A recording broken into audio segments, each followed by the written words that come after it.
You wouldn't know it, but I'm sipping my way to better health. If you suffer from pain, arthritis, inflammation, diabetes, headaches, and even sore muscles after exercise, then stay tuned. Today's guest found success creating a natural way to feel better. Using science as its basis, you're about to meet the man who revolutionized getting healthy in a natural way.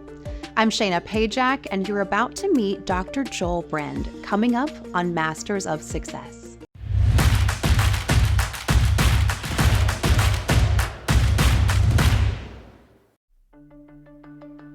Today, we're excited to be joined by Dr. Joel Brind, a renowned biochemist and endocrinologist who also happens to be a successful entrepreneur. He's the genius behind Sweetamine, a revolutionary sweetener known for its anti-inflammatory properties.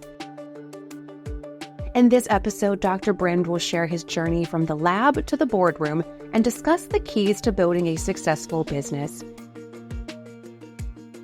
If you're an aspiring entrepreneur or a business enthusiast, keep watching as we dive into the business strategies that have made Dr. Brind a success story. This episode of Masters of Success is brought to you by MillionaireMatch.com, the world's largest millionaire dating service. Hi, Dr. Brind. Thank you so much for being here with us today. We're very excited to have you. So can you tell us a little bit about your background? Well, my background is a pretty mainstream scientific background. I got my biology degree, my bachelor's degree in biology at Yale, and my graduate degree from NYU in 1981 in basic medical sciences. That's mainly biochemistry, also physiology and immunology. And I've been doing medical research now professionally for about 52 years. Wow, it's very impressive. And did you have a eureka moment where you were like, wow, I really have something here? Well, actually, I had two eureka moments. It took two very surprising events. I was studying glycine, including self-experimentation, for a couple of years, since 2007, 2008. And it was in about 2010 that I had my eureka moments. The first one was I was actually in a Home Depot, standing on top of a stack of sheetrock about 4 feet high, and stepped the wrong way and fell 4 feet onto a concrete floor directly onto my tailbone. And that hurt a lot for about half a minute. And then I got up, I managed to finish what I was doing. And that night, my wife and I actually went dancing, to my surprise that I could do that. The next morning, there was absolutely no hint of any injury except for a big bruise on my back. The next eureka moment was when I went to a ball game a few weeks later in June of 2010. And it was a wonderful game, and I had great seats, and there were no obstructions, and there was not a cloud in the sky, and I wasn't wearing a hat, and I was wearing a T-shirt and shorts. And around the fifth inning, I started to feel a little warm on my thighs and realized that I had burned myself like a boiled lobster, and I hadn't done that to myself since I was in my teens. Well, of course, the first thing I did was go into the shade, knowing, that is to say, being absolutely certain that for the next couple of days it was going to be excruciating just to get dressed and undressed and bathed and all those normal things that hurt like crazy when you have a bad sunburn. But what happened was it just started to go away. Now, that with my background in immunology and having worked also in research in the dermatology department at NYU for a couple of years, knowing a little about the sunburn process and how inflammation is involved and how inflammation is involved in blood injury, and also my studies on glycine, I realized that these things didn't happen to me. The sunburn just went away. The injury just resolved itself overnight, was because I was having 10 grams a day of glycine.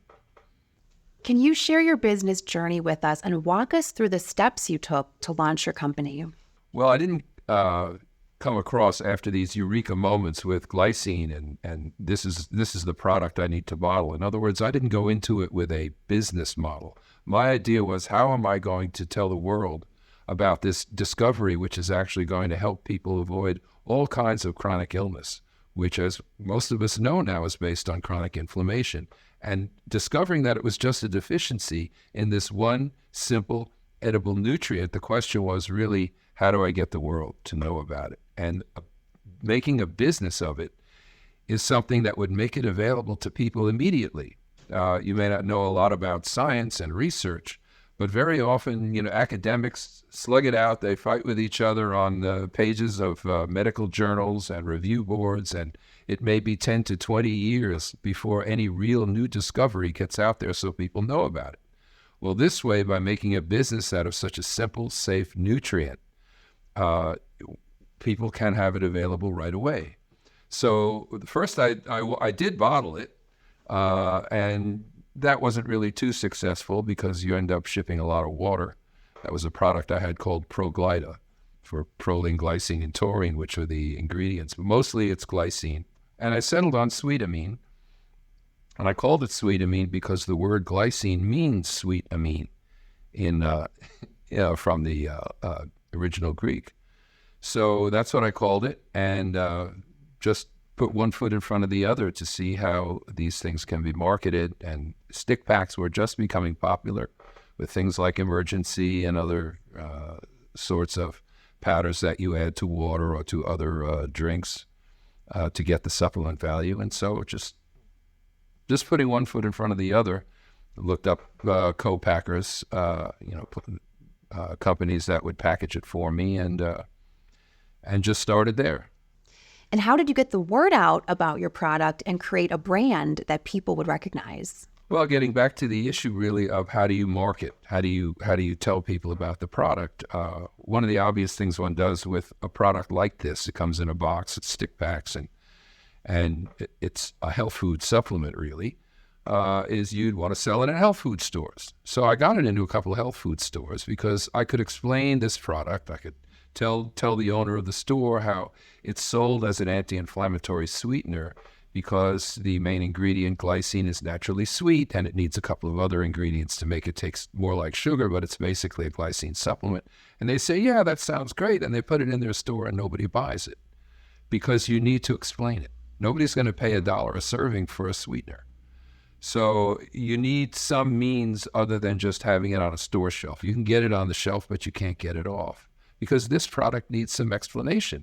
Hence, interviews like this, which actually explain what it is and what it does.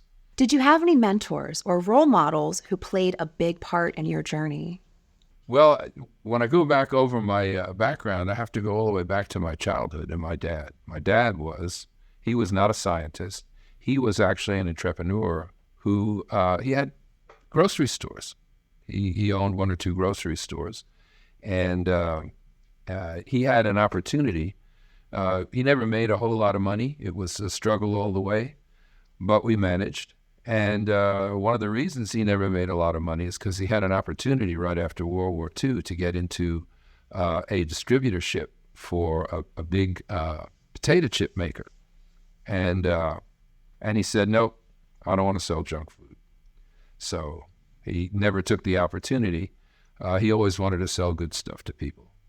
And so he's my original role model, of course. And other than that, I've had some teachers along the way, although none particularly stand out, especially science teachers. I often found that they were sort of less than satisfactory in many ways. Many people who are teaching science and doing research in science aren't really very scientific. They really don't understand science all that well. And so I would say most of my role models outside of, growing up in ordinary school and with my parents were really what I learned from books. When it comes to dating, I'm looking for a guy that's intelligent and hardworking. Successful and ambitious. Ooh, and kids. I want kids. I like someone more mature. Someone a little nerdy. A man who could be my best friend. And a solid partner. Don't waste your time on other sites. Millions of high-quality ladies are looking for a man like you on Millionaire Match. I'm ready to find my true love. MillionaireMatch.com. Join now. Don't wait. Join now for free. Must be 18 years of age or over to join. And as a scientist, teacher, and entrepreneur, I'm sure you've read many books. Are there any that you've really enjoyed? Well, I can answer, let's say, one as a scientist, one as an entrepreneur. As a scientist, I've always admired Einstein. He was a great man of science and a great man of faith, and he understood science. And he understood how you have to have great faith in natural law in order to be able to do science, good science. So I really enjoyed reading him. He was also, fortunately, interested in writing books that lay people could understand, because frankly, his kind of science, that kind of particle physics and so on, is really above my pay grade, as they say. As an entrepreneur, I would have to say the most inspiring book I read was the story of the Wright brothers, which was written by David McCullough, who I think is their actual official biographer, published in 2014 or 2015, and just the struggles they went through. And I was originally tuned into the Wright brothers when I was probably, I think, still in my 20s, and went to the Smithsonian for the first time and saw the actual first airplane that they built. And I thought, the first airplane, probably, a crude, some sort of crude machine that could manage to get off the ground. And when I saw it, it was the meticulous workmanship was really stunning. And then when I read their story, it was really inspiring. How do you prioritize and respond to customer feedback and request? And can you share an example of a time where you implemented a change based on a customer input? Well, my first priority is my customers. I have a certain philosophy about running a business. That is contrary to, I think, what a lot of people think. If you ask most people what the purpose of a business is, even most people in business, they will tell you, well, the purpose of a business is to make money. No, the purpose of a business is to satisfy your customers' needs. You go to a restaurant, let's say, you want some kind of exotic food from some corner of the world, and somebody has, gone through all of the challenges to set up that restaurant. They want to feed people. They want to introduce people to that kind of food. They're not in it to make money. There's lots of things you could do that can make money. So that the first priority is to satisfy the customer's needs. And so I still keep my hand in it. I have a customer service contractor, but I still answer some emails and some phone calls. I keep my hand in it, and I make sure I talk to customers, especially the ones with difficult questions. And the difficult questions are usually the ones that are scientific, like how does this product work exactly?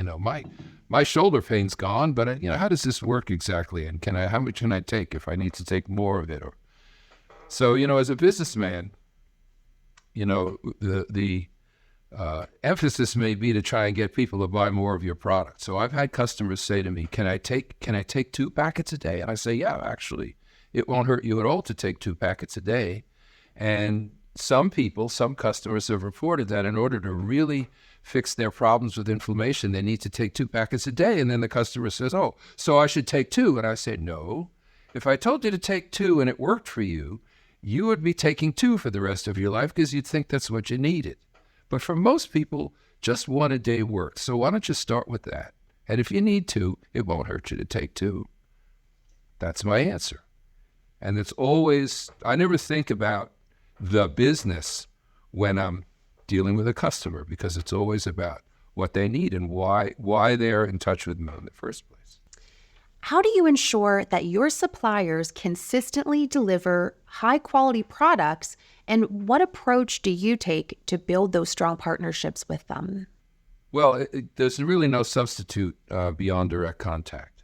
Being always in contact with the people who supply the materials for me, the boxes, the raw ingredients, the packaging. So I'm always in touch with them. And of course, there are standard kinds of analysis that are done to make sure everything is up to speed. And then ultimately, in the good old capitalist system, there's competition. People tend to get complacent. You have a regular customer who's been with you for years. Now you kind of take them for granted, and you don't really pay attention maybe to the quantity or the price. I have had no problem in changing who I do business with. There are a few people. My ingredient supplier and my IT pro are the people that I started with. The others have all changed over time, some frequently, some only after several years. But you have to be flexible when you run a business and be willing to change. So the worst thing you can do outside of letting your suppliers become complacent with what they supply you with is to become complacent yourself. Oh yeah, business is floating along fine. I don't have to pay attention to sales today. Every day, Vacation. Sure, I can be on vacation, but that doesn't mean I don't bring along the old computer and see how sales are doing, because you never know.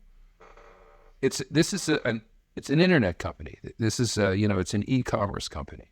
So all kinds of things can happen on the internet, and then you can be out of business. And then I have to be, right on the horn with my IT department and have them figure out what's going on. And they're top notch.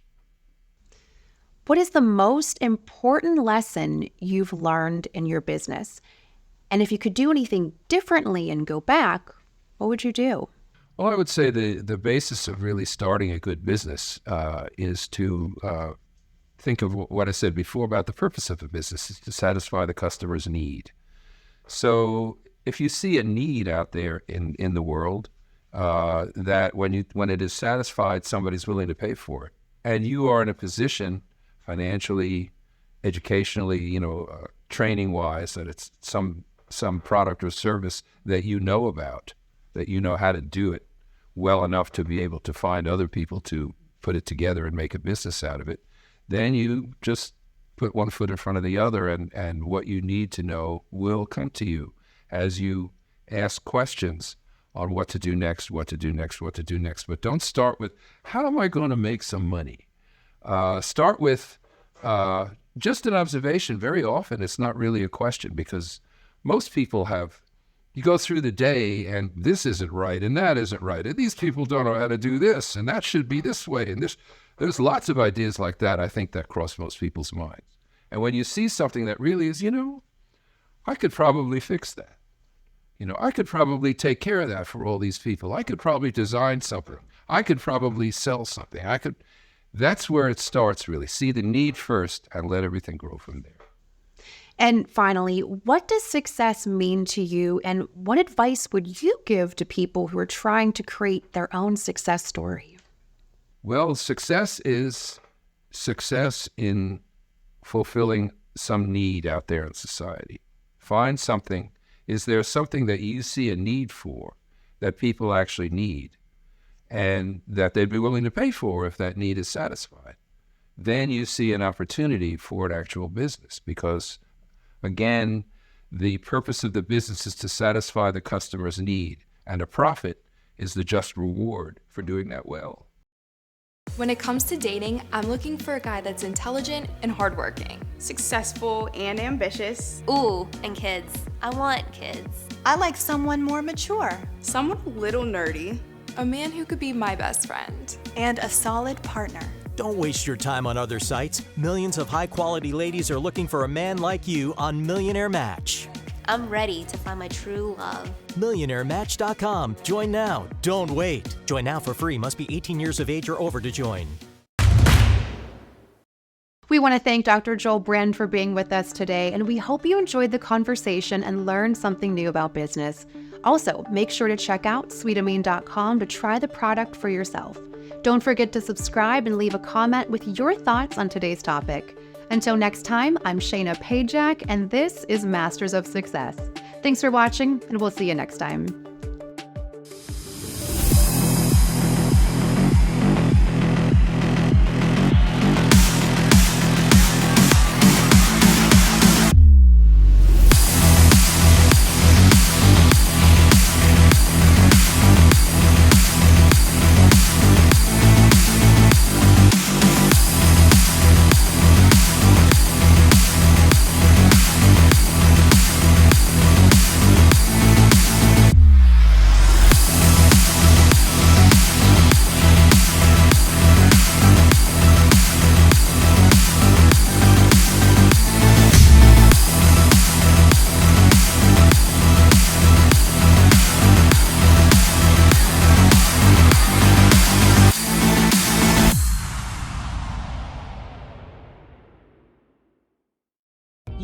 I used to be in pain from my hip replacement and diabetes anytime I stood up. But since I started using Sweetamine, I've had no pain at all. I'm Dr. Joel Brind, and I developed Sweetamine to stop inflammation the all-natural way. Just use it like a sweetener once a day. It's that simple. Sweetamine has me running laps again. Try my 12-day challenge risk-free for just $19.95 with free shipping at Sweetamine.com, or call 1-855-GET-SWEET today.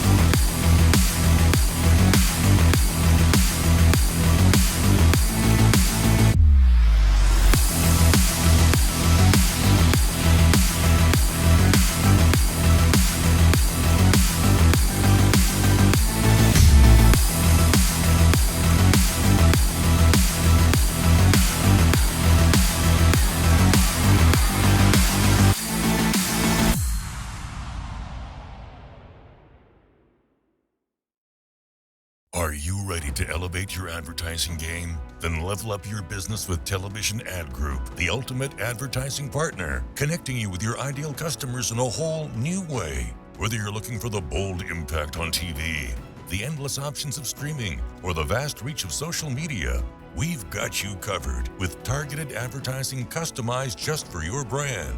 So what are you waiting for? Contact us today and let Television Ad Group be the key to your success.